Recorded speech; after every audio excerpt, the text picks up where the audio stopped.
আসসালামু আলাইকুম। আপনারা জানেন যে হাসিনা সরকারের পতনের পর থেকেই বাংলাদেশের ভিতরে যে একটা সাম্প্রদায়িক দাঙ্গা লাগানোর জন্য বিভিন্ন মন্দির, মসজিদ এবং বিভিন্ন প্রতিমা ভাঙচুরের যে অভিযোগ আসতেছে একের পর এক, সেটা এখন পর্যন্ত চলমান।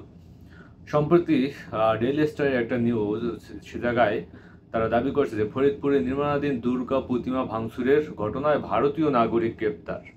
এই নিউজগুলো আসলে সামনে আসা উচিত, এই নিউজগুলো আপনাদের শেয়ার করা উচিত, বা এই নিউজগুলো আপনাদের ছড়িয়ে দেওয়া উচিত যে ভারতীয় নাগরিক কেন ফরিদপুরে এসে প্রতিমা ভাঙচুর করবে, কেন মন্দিরে আক্রমণ করবে, এবং সেটা শুধু ভারতীয় নাগরিকই না, তিনি একজন হিন্দু। ফরিদপুরের ভাঙ্গা উপজেলায় দুর্গা প্রতিমা ভাঙচুরের অভিযোগে একজনকে গ্রেপ্তার করা হয়েছে। পুলিশের দাবি, গ্রেপ্তার ব্যক্তির নাম সঞ্জিত বিশ্বাস, তার বয়স ৪৫ বছর, তিনি ভারতীয় নাগরিক, তার বাড়ি নদিয়ায় এবং তার বাবার নাম নিশিকান্ত বিশ্বাস। আজ সোমবার বিকেল ৫টায় গণমাধ্যমকে পাঠানো সংবাদ বিজ্ঞপ্তিতে ফরিদপুর জেলা পুলিশ এই তথ্য জানিয়েছেন। গত শনিবার রাতে কে বা কারা ভাঙা বাজার এলাকায় হরি মন্দির ও কালী মন্দিরের নির্মাণাধীন প্রতিমা ভাঙচুর করে। এই ঘটনায় তদন্তকালে সন্দেহভাজন আসামি হিসেবে সঞ্জিত বিশ্বাসকে গ্রেপ্তার করা হয়। তথ্যের সত্যতা নিশ্চিত করে ভাঙার থানার ভারপ্রাপ্ত কর্মকর্তা ওসি মোহাম্মদ মোকসেদ হোসেন বলেন, আজ দুপুরে ৩টার দিকে ওই ব্যক্তিকে ফরিদপুর কোর্টে পাঠানো হয়েছে। স্থানীয় বাসিন্দাদের ভাষ্য মতে, পুলিশ যাকে গ্রেপ্তার করেছে ওই ব্যক্তি মানসিক ভারসাম্যহীন। গত ১.৫ মাস ধরে তাকে ভাঙা বাজারে, ভাঙা বাস স্ট্যান্ড এলাকায় দেখা গেছে। মানে ১.৫ মাস যাবৎ সে ওই জায়গার আশেপাশেই ঘুরপাক করছিল। স্থানীয় বাসিন্দা প্রসঙ্গত শনিবার দিবাগত রাতে ভাঙা বাজারের গুলপট্টি এলাকায় অবস্থিত ভাঙা বাজার সার্বজনীন হরি মন্দির ও ভাঙা থানার সামনে অবস্থিত ভাঙা সার্বজনীন কালী মন্দিরের প্রতিমা ভাঙচুরের ঘটনা ঘটে।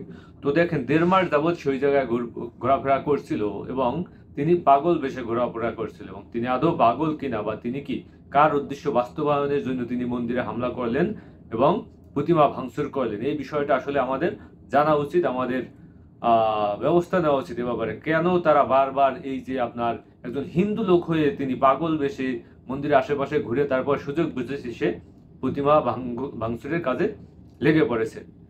এই রকমের নিউজগুলো কিন্তু আসলে তারা বা তাদের সেই দাদাবাবুদের মিডিয়ায় কিন্তু আসবে না, দাদাবাবুর এসব নিউজ তারা দেখাবে না।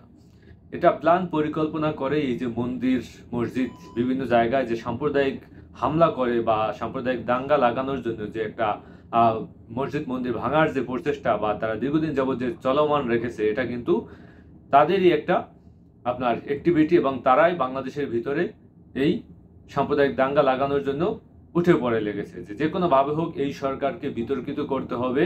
এই সরকারকে বিতর্কিত করে যে কি ক্ষমতাচ্যুত করার একটা চেষ্টা কিন্তু আমরা সেই হাসিনা সরকার পতনের পর থেকেই দেখে আসছি।